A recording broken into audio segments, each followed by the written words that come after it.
बरं मला सांगा, हे युद्ध कैदी नेमके ठेवतात कुठे हो ना? म्हणजे कुठल्या देशात वगैरे?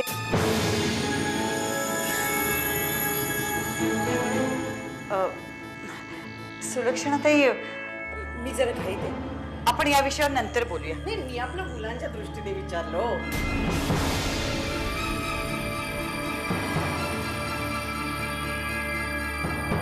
बघा ना कशी हिरमुसलेली दिसतात. मी काय म्हणते, तुम्ही मुलांना घेऊन का नाही जातो त्यांना भेटायला? संपदा, मी येते जाऊन. हा समीर. हा येते. येते.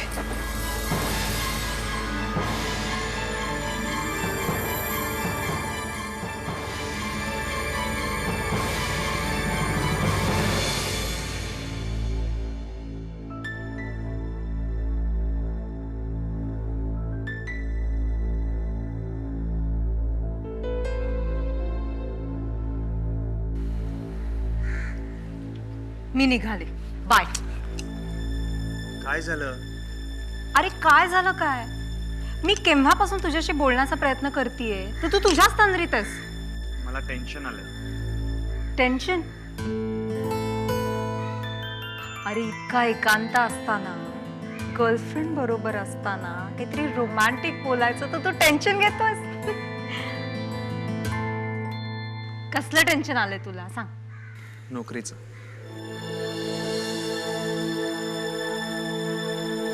शेखर, अरे तू किती विचार करणार आहेस? तुला तुला हवी तशी नोकरी तुला लवकरच मिळेल. मिळेल ग, पण कदाचित माझं वय झालेलं असेल. या वयात कष्ट करून पैसे कमवता आले नाहीत तर काय उपयोग आहे? आई ठणठणीत असताना तिला जरा जरी सुखाचा आनंद मिळाला ना तर ठीक आहे, नाही तर काय अर्थ आहे या गोष्टीचा? हे बघ, कष्ट करून जर नोकरी मिळवायची असेल तर त्याला वेळ हा लागणारच. आणि तुला लवकरात लवकर नोकरी हवी असेल तर माझ्याकडे एक ऑप्शन आहे. ऑप्शन? नको, जाऊ दे. तू चिडशील मी सांगितलं तर. बोल ना. हे बघ, बाबांनी एक फोन फिरवला तर तुला लगेच हवी ती नोकरी मिळेल. निशा, तुला माझा पण माहिती आहे ना? मग सारखा सारखा हा टॉपिक का काढतेस तू माझ्या समोर? बघ, चिडलास ना? चिडलास ना? सॉरी. सॉरी. नाही, पण हे खरं आहे, मला स्वबळावरती मोठं व्हायचंय.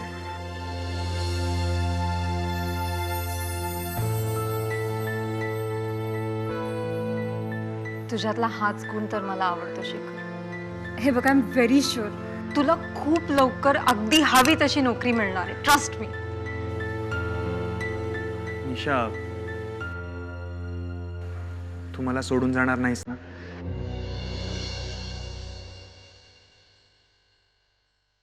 अगदी शेवटपर्यंत शेखर. टिल माय लास्ट ब्रेथ शेखर.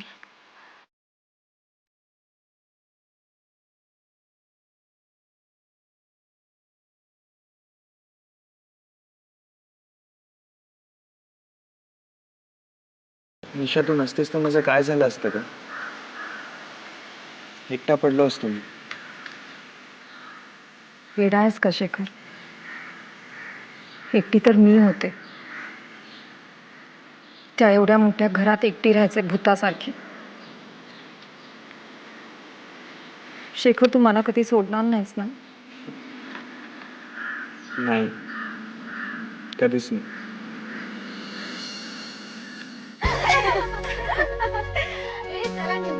नाहीतर आपल्या गप्पा ना कधीच संपायच्या नाही. अरे हो, बरी आठवण झाली. अगं, मला माझे लायब्ररीचे फॉर्म सबमिट करायचे आहेत. I know. मला माझाच इतका राग येतो ना ग. का? काय झालं आता?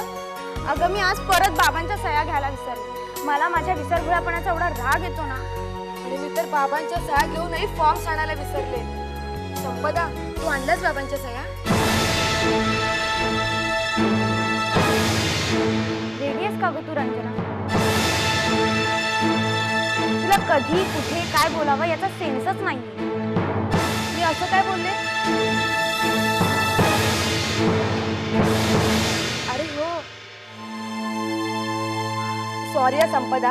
अगं तुझे बाबा युद्धकैदी आहेत ना, ते विसरलेच होते मी. संपदा, तुला हर्ट करण्याचा माझा मुळीच हेतू नव्हता ग. बाबा नसले म्हणून काय झालं? तू आईची तर सही घेतलीस ना? संपदा सॉरी, मला माफ नाही करणार तू?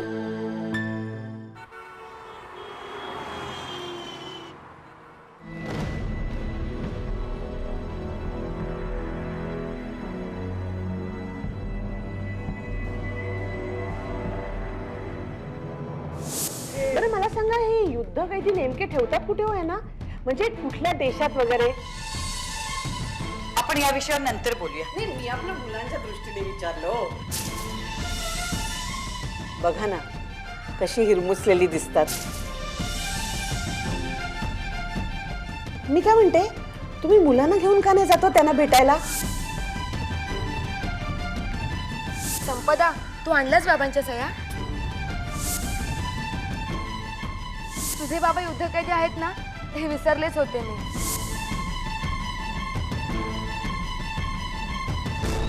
थांब रे, काय आयटम चाललाय बघ ना. अरे स्लो कर रे. वाव, काय झक्कास माल आहे रे. चल चल पुढे चल, पुढे चल, पुढे चल. वाव, सॉलिड, छान आहे दिसायला. चल चल पुढे चल, पुढे चल, फॉलो कर तिला. वाव, अडव अडव तिला, अडव अडव अडव. वाव, दिसत नाही का?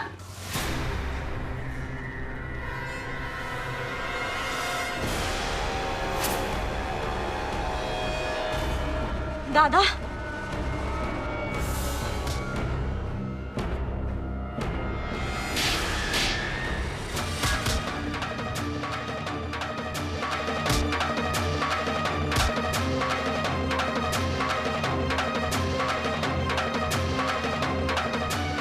अरे तुला माहितीये का मी कुणाचा माणूस आहे? अरे भाईला जर कळलं ना तर खांडोळी करून टाकेल तुझी. ए, तुझा भाई गेला खड्ड्यात. दादा, अरे, दादा प्लीज, दादा नको ना प्लीज. दादा सोड ना, दादा सोड ना प्लीज. दादा,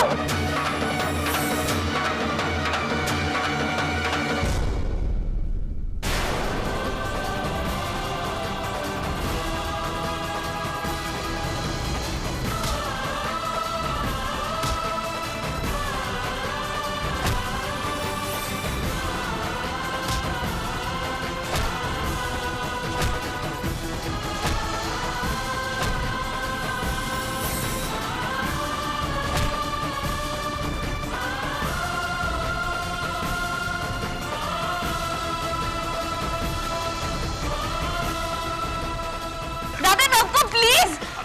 दादा मी हात जोडते तुझे प्लीज. आईला आता ती लोक मध्ये पडली म्हणून. आता आई शपथ सांगतो, तंगडाच तोडला असतं मी त्याचा आज. अरे हो हो हो, किती चिडशील. भांडण केव्हाच संपलंय. तो गेलाही असेल त्याच्या घरी आता. दादा एक विचारू? मला ना आता खूप भीती वाटायला लागली आहे तुझ्या रागाची. हो मला माहितीये त्याची चूक होती, पण म्हणून काय त्याला एवढं बेदम मारण्याची काय गरज होती तुला? काय गरज होती म्हणजे? त्याची हिंमतच कशी आली तुझी छेड काढायची? त्याने मला काहीच केलं नाही हा. तूच आधी येऊन त्याला मारलंस.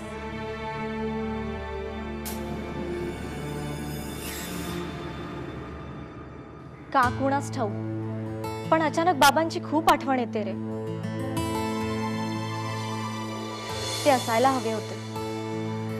तुला नाही येत का रे त्यांची आठवण कधी? आठवण यायला आधी माणूस तर आठवावा लागतो ना. ते कसे होते तेच आठवत नाही मला. आज बाबा असते तर आपलं आयुष्य किती वेगळं झालं असतं ना रे.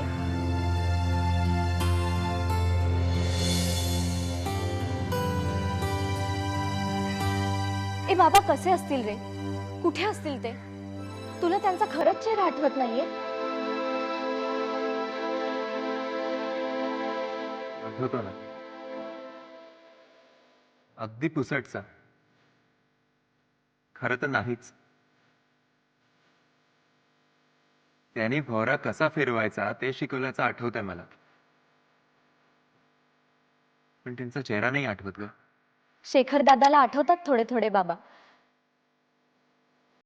तो सांगतो बाबा खूप रुबाबदार होते. त्यांचं खूप प्रेम होतं आपल्यावर. आता प्रेम असूनही काय फायदा? तेव्हा आपल्याला त्यांची खरी गरज होती तेव्हा ते आपल्यामध्ये नव्हतेच. त्यांच्यामुळे आईला किती त्रास झाला याची कल्पना आहे का तुला?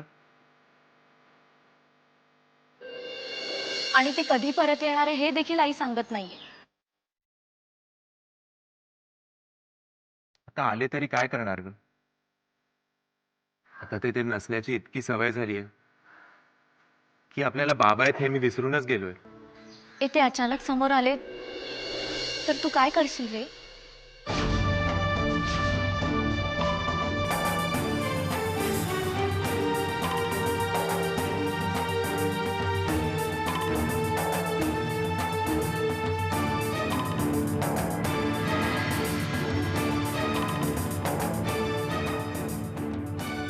माहित नाही.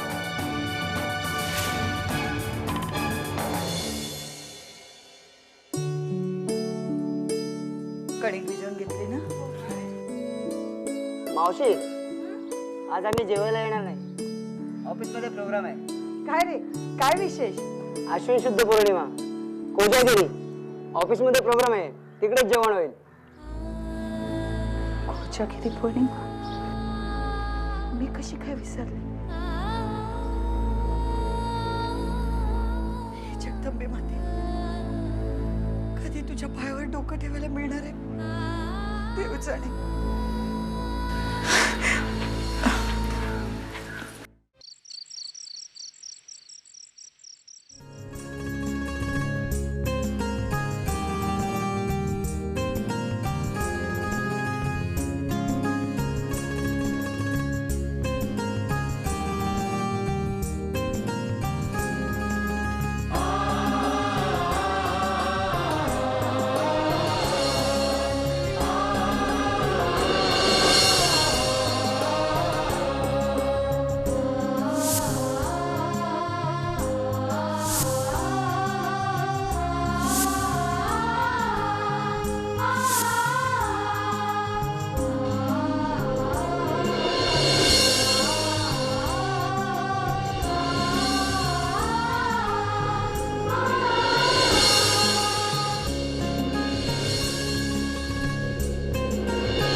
ए आई, अगं किती वेळा तुला हाक मारायची?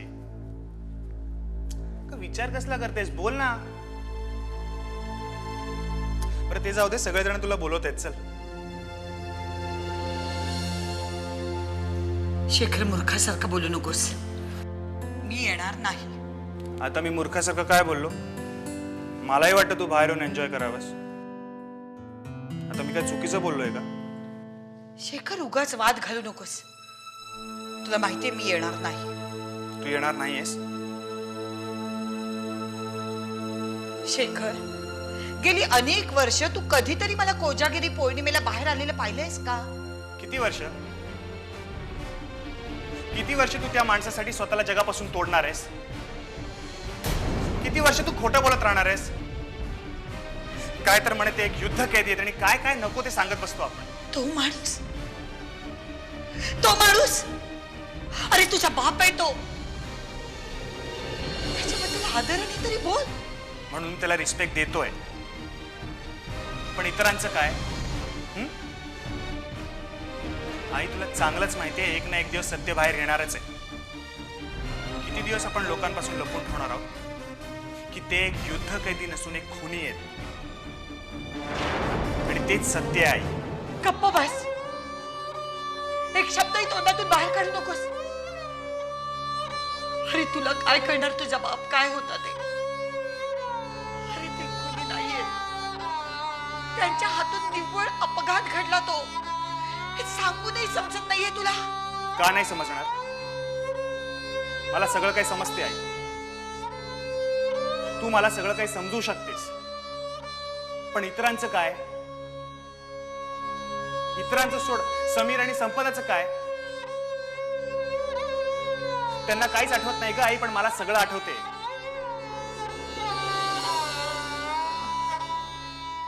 हे सगळं माहित असूनही तू हे असं बोलतोस. मग मी काय करावं अशी तुझी इच्छा आहे? बाबा नाहीत म्हणून सगळं काय सोडून तुझ्यासारखा झुरत राहू? इतकी वर्ष ते नसल्यामुळे आम्हाला त्यांची नसण्याची सवय झाली आणि मला वाटतं तूही ती सवय करून घ्यावीस. शेखर, चालता हो इथून.